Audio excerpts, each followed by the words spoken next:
Hello everyone and welcome to daily current affairs for 23rd of Feb. और पहला topic हमारा आपके सामने र्यूटर्स का article, Australia Philippines discuss joint petrol in South China Sea. ठीक है, तो साउथ चाइना सी को लेकर के ये लोग जॉइंट पेट्रोल्स कंडक्ट करना चाहते हैं और इस वजह से साउथ चाइना सी जो है वो हमारे एग्जाम के लिए भी इंपॉर्टेंट हो जाता है। तो उसको आज हम यहाँ पे डिस्कस करेंगे। ये कुछ आपको दृश्य नजर आएगा जहाँ पे ऑस्ट्रेलिया और फिलीपींस मिलकर के जॉइंट पेट्रोल कंडक्ट कर रहे हैं। ठीक है, अब ये कुछ डिस्प्यूटेड रीजन्स भी है जो कि साउथ चाइना सी को काफी कंट्रोवर्शियल भी बना देता है।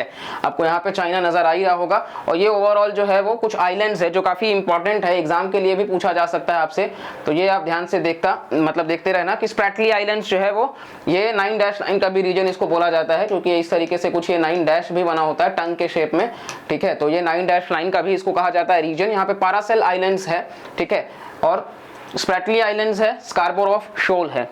ये तीन काफी इंपॉर्टेंट नाम है और इसको सो कॉल्ड कंट्रीज यहाँ पे मैप में दिया गया कौन कौन क्लेम करता है। पर छोटे छोटे जो भी साउथ ईस्ट एशियन नेशंस हैं, आशियान नेशंस, वो इसको क्लेम करते हैं कि वियतनाम वगैरह, फिलीपींस वगैरह, ठीक है, इवन ताइवान जो कि कहीं ना कहीं चाइना इस वक्त उसको हथियार रखा है, तो वो भी क्लेम करता रहता है कि किस तरीके से वो उन सब का एक्सक्लूसिव इकोनॉमिक जोन में आता है, ना कि चाइना का, जो कि चाइना क्लेम करता है कि साउथ चाइना सी चाइना मेरे नाम से है तो साउथ चाइना सी भी मेरा ही हो जाएगा।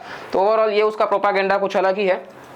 और ये क्लियर मैप आपको साउथ चाइना सी का नजर आ रहा होगा कि किस तरीके से यहाँ पे बाकी सारे नेशंस जो हैं वो यहाँ पे नजर आ रहे होंगे कि चाइना वगैरह और छोटे छोटे जो भी आशियान नेशंस हैं, वियतनाम वगैरह, कैम्बोडिया, थाईलैंड, ठीक है, लाओस लैंड लॉक्ड है तो लाओस किसी के साथ बॉर्डर शेयर नहीं करता है। म्यांमार उस तरफ है, मलेशिया, इंडोनेशिया आपको नजर आ रहा होगा। स्ट्रेट ऑफ मलक्का काफी इंपॉर्टेंट स्ट्रेट है, ठीक है, और ये कुछ इंपॉर्टेंट आइलैंड्स वगैरह नीचे आपको मलेशिया और बोर्नियो वगैरह मिल जाएंगे। चलिए हम सीधा का सीधा टॉपिक पे चलते हैं। अभी तो कहीं ना कहीं साउथ चाइना सी को लेकर के फिलीपींस और यूएस जो है वो भी डिस्कस कर रहे हैं किस तरीके से वो जॉइंट कोस्ट गार्ड पेट्रोल्स वगैरह कंडक्ट कर सकते हैं। तो यूएस भी पिक्चर में इन्वॉल्व होने की सोच रहा है along with Australia and Philippines. और ये वेस्टर्न पैसिफिक ओशन में लाई करता है, साउथ ईस्ट एशिया के, हमने साउथ ईस्ट एशिया देख लिया, और ये पैसिफिक ओशन के वेस्ट में लाई करता है।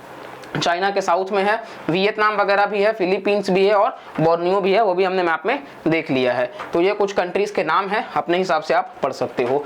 इसके अलावा जो पानी है वो घिरा हुआ है मलाय पेनिनसुला के और गल्फ ऑफ थाईलैंड के, वो भी हमने देख लिया। स्ट्रेट ऑफ मलक्का वगैरह भी वहां पे आता था, उन चीजों को हमने देख लिया है किस तरीके से।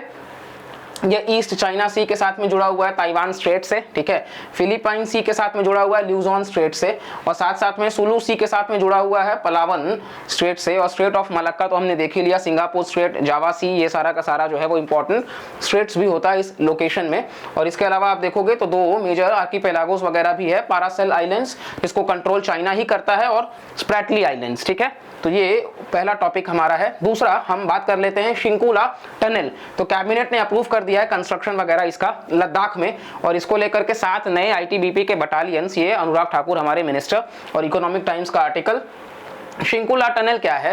तो शिंकुला टनल जो है वो ऑल वेदर कनेक्टिविटी देने की बात करता है लद्दाख में। ये मैप है आपके सामने, यहाँ पे आप देख सकते हो मनाली, ठीक है, और साथ साथ में बाकी सारे जो शहर हैं, लेह तक जोड़ रहा है। लद्दाख, जम्मू कश्मीर दोनों अलग यूनियन टेरिटरी सब बन चुके हैं, और बीच में आपको शिंकुला टनल दिख रहा होगा। बॉर्डर रोड्स ऑर्गेनाइजेशन जो है BRO, जो कि मिनिस्ट्री ऑफ डिफेंस का पार्ट है, वो वर्ल्ड्स हाईएस्ट टनल को बना रहा है।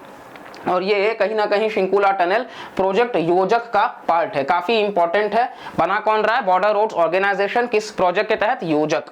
ठीक है, इसके अलावा आप देखोगे इम्प्लीमेंटेशन हमने देख लिया है। मेन ऑब्जेक्टिव है कि मनाली से लेह को जोड़ना। अगेन आप मैप में देखोगे तो मनाली से लेह को जोड़ना, ठीक है। आई होप आपको मैप विजिबल होगा, तो यहाँ से आप चीजों को पढ़ सकते हो। इसके अलावा आप देखोगे तो थ्रू आउट द ईयर वो एक्सेसिबल हो। शिंकुला टनल कनेक्ट करता है हिमाचल प्रदेश को लाहौल वैली, साथ साथ में जास्कर वैली जो है लद्दाख का, उससे। तो लाहौल वैली हिमाचल प्रदेश में है और जास्कर वैली लद्दाख में है, तो ज्योग्राफी भी आपका यहाँ पे रिवाइज हो गया है।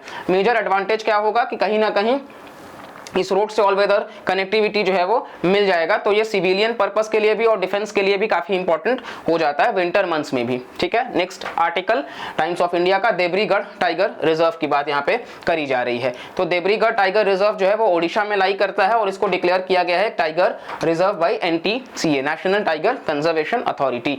और ये आपको हीराकुड डैम के पास में लोकेटेड है, संबलपुर, वहां पे मिल जाएगा। और ये 3rd टाइगर रिजर्व हो जाएगा ओडिशा का आफ्टर सिमलीपाल और सतकोशिया। तो ऑलरेडी 2 टाइगर रिजर्व्स वहां पे है, सिमलीपाल और सतकोशिया, और देवरीगढ़ थर्ड बन चुका है। और इसको डिक्लेयर किया गया था वाइल्ड लाइफ सेंचुरी भी। और ये आपको महानदी रिवर पे जो डैम है हीराकुड वहां पे लोकेटेड है। महानदी रिवर आपको बता दे पेनिनसुलर रिवर में थर्ड लार्जेस्ट है आफ्टर गोदावरी एंड कृष्णा। और इसके अलावा आप देखोगे तो ओडिशा स्टेट का सबसे बड़ा नदी है महानदी, और ये इसका ओरिजिन जो है वो सिहावा छत्तीसगढ़ के पास में है, वहां से लाई करता है। और कुछ फेमस शहर भी हैं जैसे कि दुर्ग वगैरह, कटक वगैरह, ये सब आपको मिल जाएगा। इसके अलावा मांड, इब, जोंक, तेल, ये कुछ इसके ट्रिब्यूटरीज हैं महानदी के, ठीक है। तो जब हम रिवर सिस्टम को कवर करेंगे तो वहां पे इसको देखते हुए चलेंगे आगे। साथ साथ में देवरीगढ़ जो है वो जुड़ा हुआ है उड़ीसा से ही, तो ये आपको ध्यान रखना है किस तरीके से इंपॉर्टेंट हो सकता है। चलिए नेक्स्ट हम बात कर लेते हैं यहाँ पे फौना वगैरह का, वो सब ठीक है आप अपने हिसाब से पढ़ लेना पीडीएफ में। नेक्स्ट टॉपिक है मिनिस्ट्री ऑफ फिशरीज का कटआउट है कि सागर परिक्रमा फेज 3 जो है वो डिपार्टमेंट ऑफ फिशरीज होस्ट कर रहा है गुजरात से लेकर के महाराष्ट्र तक। तो ये आपके लिए इंपॉर्टेंट हो जाता है, इसको यहाँ पे हम डिस्कस करेंगे, ठीक है। सागर परिक्रमा प्रोग्राम जो है वो सारे के सारे कोस्टल स्टेट्स और यूनियन टेरिटरीज में सेलिब्रेट करा जा रहा है। और ये फेज 1 जो है वो 2022 में चलाया गया था मार्च में, फेज 2 सितंबर 2022 में, और अभी इसका फेज 3 है।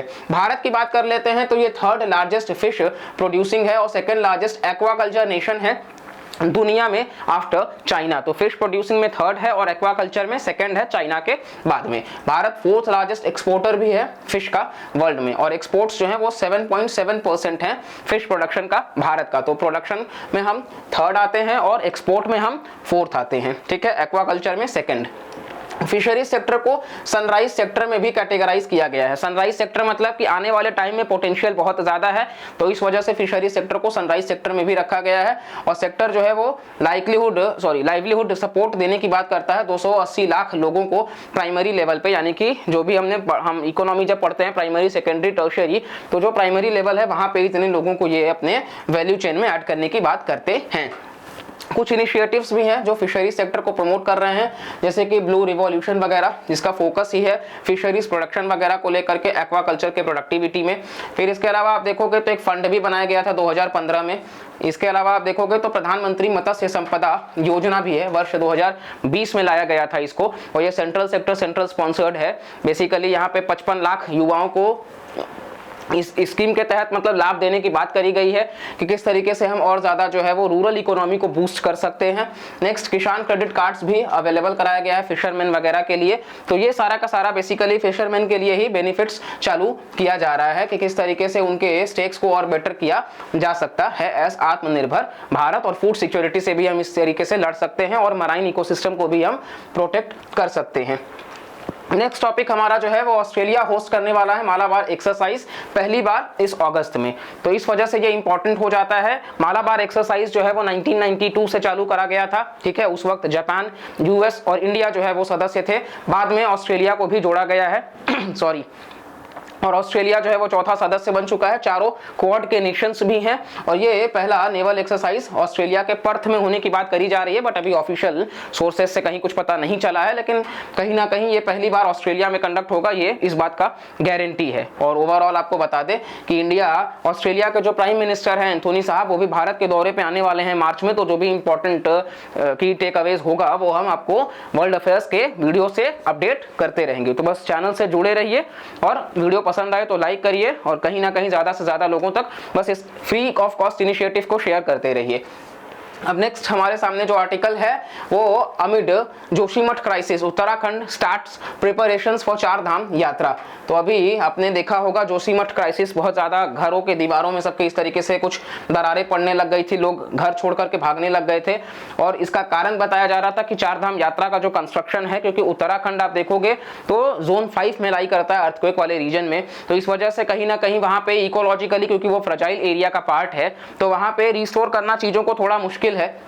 और चारधाम प्रोजेक्ट जैसा कंस्ट्रक्शन करना हैवी जहां पे हो इन्वॉल्व कंस्ट्रक्शन साइट्स का, तो वो थोड़ा सा मुश्किल पैदा कर देता है। वैसे एग्जाम के लिए चारधाम में क्या क्या आता है साइट्स, तो वो आप देख सकते हो, केदारनाथ, यमुनोत्री, गंगोत्री और बद्रीनाथ, ये चारों साइट्स हैं आपके सामने स्क्रीन पे नजर आ रहे होंगे, ठीक है। इसके अलावा आप देखोगे तो कुछ फेमस शहर भी इस रास्ते में लाई करते हैं कि हरिद्वार वगैरह, ठीक है। इसके अलावा आप देखोगे जोशीमठ तो लाई करता ही है, रुद्रप्रयाग वगैरह, ठीक है। और बाकी तो आप चीज़ों को देख ही रहे हो कि ओवरऑल किस तरीके से बद्रीनाथ, केदारनाथ, गंगोत्री और यमुनोत्री जो है वो पार्ट है। इवन काफ़ी हद तक ऋषिकेश वगैरह भी इसी में लाई करता है। इसके अलावा भारत का जो चार धाम है वो उत्तराखंड का चार धाम था, ये भारत का चार धाम है, तो आपको कंफ्यूज नहीं होना, इसलिए हम यहाँ पे भी इसको रिवाइज करते हुए चल रहे हैं कि भारत के चार धाम में उत्तराखंड का बद्रीनाथ मंदिर आता है। साथ साथ में आप देखोगे तो ओडिशा का जगन्नाथ मंदिर, ठीक है, गुजरात का द्वारकाधीश मंदिर, और इसके अलावा आप तमिलनाडु के रामेश्वरम में रामानाथ स्वामी टेम्पल। तो ये चारों का चारों चार धाम में आता है, चारों ही मंदिर हैं, ठीक है। तो बद्रीनाथ, जगन्नाथपुरी, द्वारकाधीश और रामनाथ स्वामी मंदिर, तो ये चारों राज्य भी पता होना चाहिए, चारों का एग्जैक्ट लोकेशन भी पता होना चाहिए। और ये था ओवरऑल चार धाम जो भारत का है, उत्तराखंड का अलग था। और ओवरऑल जो भी एग्जाम के पर्सपेक्टिव से भी रेलिवेंट था डेली करंट अफेयर्स में, वो भी हमने यहाँ पे बहुत डिटेल में कवर कर लिया है। अगर आपको ये इनिशिएटिव पसंद आता है तो अगेन आई सेड इसको ज्यादा से ज्यादा लोगों तक बस शेयर करते रहिए, और हमारे इस इनिशिएटिव को आपके एक शेयर से बहुत ज्यादा बेनिफिट मिलेगा। और इस वीडियो को पूरा देखते रहिए, क्योंकि ये अगेन आई एम सेइंग कि एग्जाम के लिए काफी ज्यादा रेलिवेंट है। अपकमिंग एग्जाम प्रीलिम्स सबका पास में है, इवन ईपीएफओ वगैरह का नोटिफिकेशन भी आउट हो चुका है। तो जिसको इस साल नौकरी ले लेनी है, इररेस्पेक्टिव कि आपको क्रिटिसिज्म करना है तो बात अलग है, लेकिन अगर आपको नौकरी ले लेना है तो इस चैनल से जुड़े रहिए और ढेरों ऐसे इनिशिएटिव आप तक मिलते रहेंगे। बस एंजॉय करते रहिए, keep learning, bye bye, take care and thank you.